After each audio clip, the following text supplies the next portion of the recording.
There are rumors going around that the PS6 and the next Xbox may not release until 2028 due to the GTA 6 delay, experts says. And this is an article that I want to talk about from Eddie Makush, or Makush. This dude anyway, he's a staff member at GameSpot, written a lot of reviews, over 35,000. So in this article he says that GTA 6 is looming large, and I want to talk about this and give you some extra info about what is going on with the PlayStation 6 and maybe even the next Xbox, if they're even gonna have a next Xbox. So the article goes, it is understood that Sony and Microsoft are working on new console platforms, the PS6 and the next Xbox. But when might they be released? According to Piers Harding Rolls, the research director for games at Ampere Analysts, these new consoles could launch later than expected due to the GTA 6 delay. This could happen, but it's not what Ampere expects. So this is one of the article things that I call it article things, where they say this could happen, and that's why we wrote this headline, but it's not what we expect, which is weird because the dude from Ampere Analysis says that the new consoles could launch later than expected, but then they say it's not what we expect. So he expects it, but he doesn't expect it. A little bit weird. Let's move on. He told GI Biz that the delay of GTA 6 will have a quote-unquote significant impact on console sales dynamics in 2026.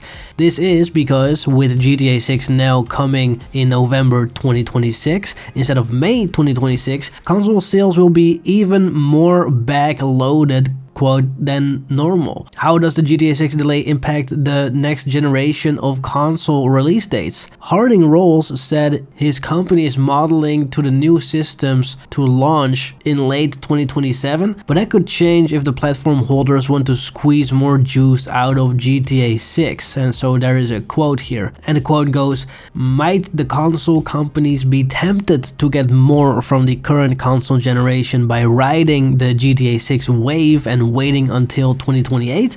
The fact that games are now cross-gen makes this less of a factor. Perhaps such is the size of the GTA franchise. The launch timing will get all areas of games businesses thinking about their product strategies, he explained.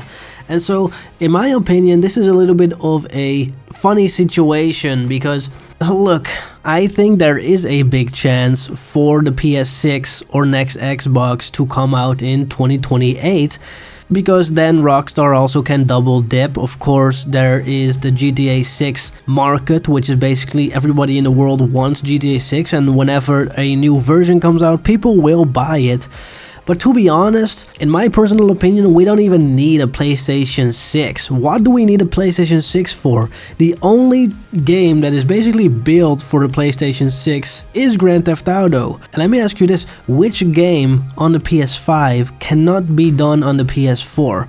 There's a lot of games on the PS5 that's not next gen, and a lot of people in those companies that are building these games don't really aspire to make a next gen game, they just want to make a game, right? I think one of the only games that use the PS5 hardware to its full potential maybe is like Ratchet & Clank Rift Apart, and there's some other games out there that do pretty well, but to squeeze every single thing possible out of the PS5, GTA is the only game that does that. But let's continue on.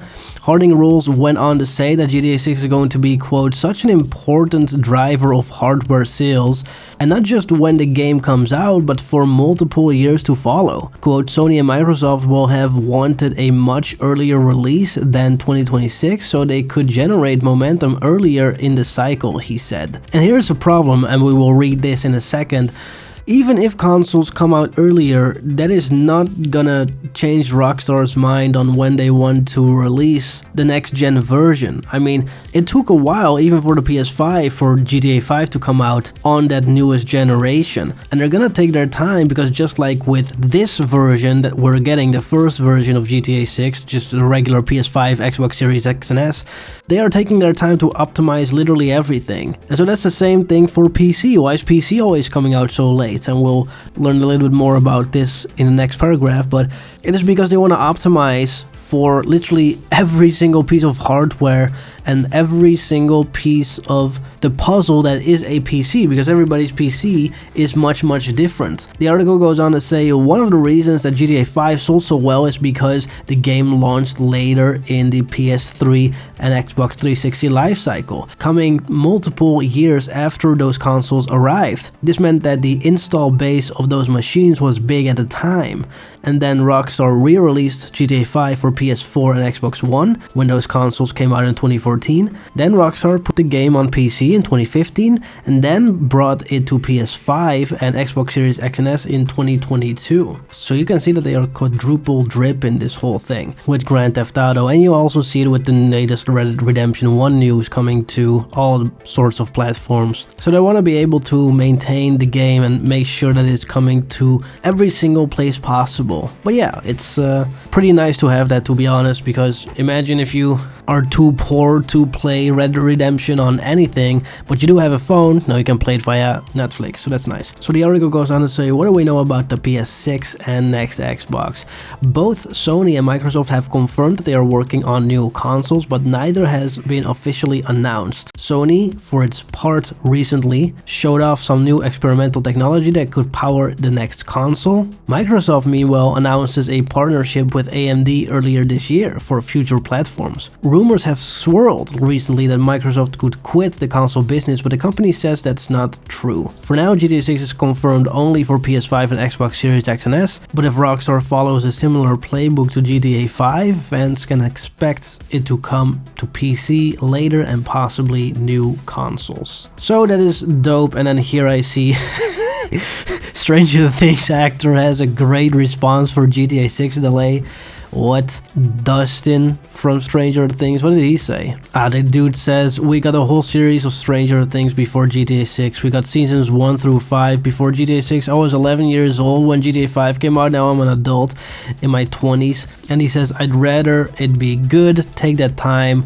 Do that delay. We'll be here when it's here. We'll be ready. Yeah, very good response. Very good. Very nice. But anyway, back to the Xbox PS6 kind of news. Honestly, I think they're gonna be just fine with every single release they will do. I don't think there's any need for a PlayStation 6 right now. I think the hardware for this generation of console is just fine, and if they want to do something bigger and better, it's probably be able to fix with software. I mean, we've seen this already, where a lot of games use frame generation now and artificial upscaling as well from 1080p to 4K without losing a lot of FPS, and if you're losing FPS you can just up that with the fake frames, DLSS frame generation. So that's the nerdy side of things. There's not really any excuse to make a new console, but they are working on it, and if they're working on it, of course GTA 6 is gonna come out on that console as well. It doesn't really matter when that console comes out, in my opinion. Will the game look better? Well, just like with GTA 5, Rockstar will probably enhance the game for the new console and maybe even bring in new features to get you hyped and give you an excuse to buy the newest version on the newest console. But honestly, like, Red Dead Redemption 2 came out on the PS4 and it did have things like first person mode, which GTA 5, when it came out on the PS3, it didn't have, and it got implemented for the PS4. And this is also, by the way, why you might remember that the car destruction looks way better and way more advanced on the PS3 version, which is the OG version, compared to the PS4 version, and it is because of that FPS first person mode. So hopefully this time they will have learned about that, where the car destruction is just as good in third person as first person and it isn't gonna deteriorate. But we'll have to wait and see. That's besides the point of this video. What do you all think? Let me know in the comments below. I hope you enjoyed, and thanks to Rolf, Core, Victor and Easy Does It for being a member. If you want to be a member, you can join using the join button. Thank you so much for watching. See you next time. Bye bye.